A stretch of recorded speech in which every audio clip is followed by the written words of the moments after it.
of Galicia, a child was born. His name was Diogo Alves. Hello friends, welcome back to Story Spot. This is the story of Diogo Alves. Before starting the video, kindly like the video and subscribe my channel if you're new here, so let's begin. The Diogo Alves, once an innocent babe, unaware of the dark path his life would take, moved to Lisbon as a young child. He was thrust into a life of servitude, working in the opulent homes of the city's wealthy, his days filled with the mundane tasks of a domestic servant. As he grew, young Alves began to see the stark contrast between his life and those of his employers. He observed the abundance of wealth that surrounded him and the poverty he returned to at the end of each day. This disparity ignited a spark in him, a realization that there was more to life than servitude. He realized that a life of crime, as perilous as it might be, could offer him a way out of his destitution, a chance to turn a profit far greater than any servant's wage. And so the innocent child grew into a man whose name would chill the hearts of many. In 1836, Alves found a new place to hunt, the Aqueduct of Free Waters. In the middle of Lisbon, he moved to work in a house that was built on this amazing structure. A big building, it was 213 feet tall, a great place for Alves to do his scary actions. Who was he after? Simple farmers. These were people who worked hard in the fields with their sweat helping the crops that fed the city to grow.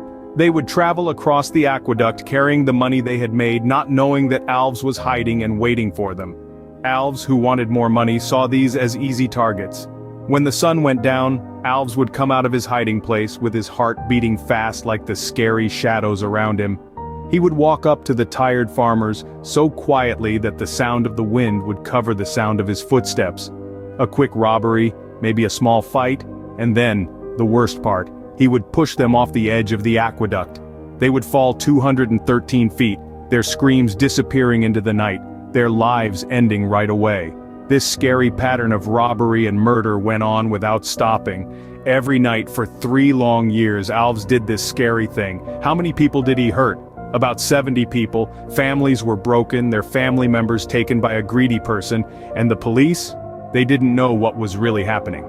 Instead, they thought these deaths were all suicides. They thought people were going to the aqueduct to end their lives because it was so tall.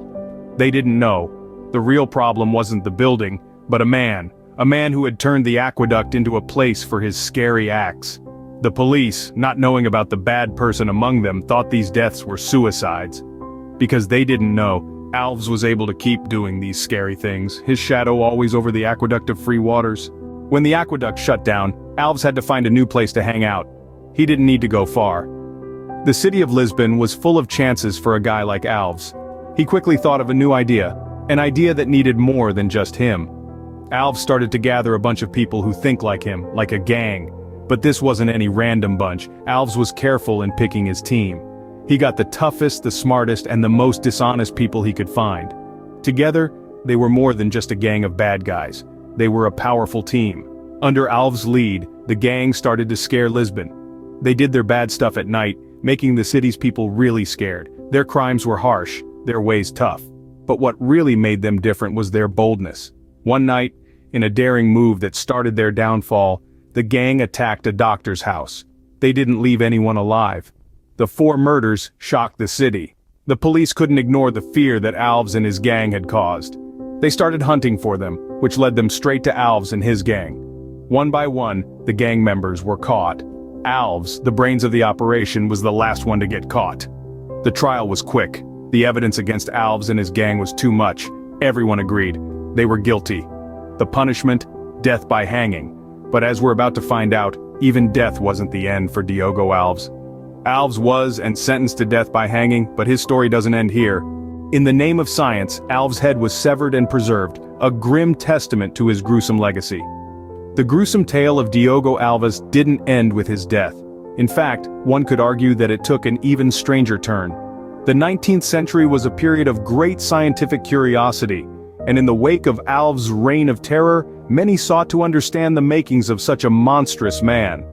Scientists at the time believed that the shape and size of a person's brain could reveal insights about their character and behavior.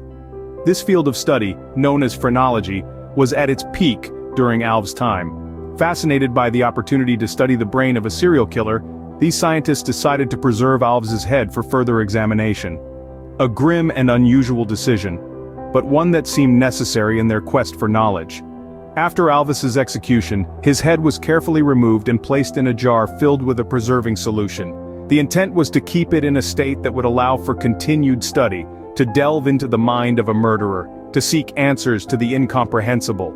And so, the severed head of Diogo Alves was preserved, a chilling artifact of a man who had once spread terror across the heart of Lisbon. Now, you may ask, where is this head now? Well, it's not tucked away in some dusty corner of a forgotten archive. No, it holds court in a place of learning. Alves' preserved head still resides at the University of Lisbon's Faculty of Medicine. Here, students can observe it, a tangible piece of history that serves as a stark reminder of a horrifying man and the terrible deeds he committed. All this makes one wonder, what secrets did they uncover within the folds of Alves's brain? What truths did they glean from this macabre relic? That, my friends, is a tale for another time. To this day, Alves's severed head serves as a chilling reminder of a horrifying man. And in its silent vigil it continues to pose a question. What drives a man to monstrous deeds?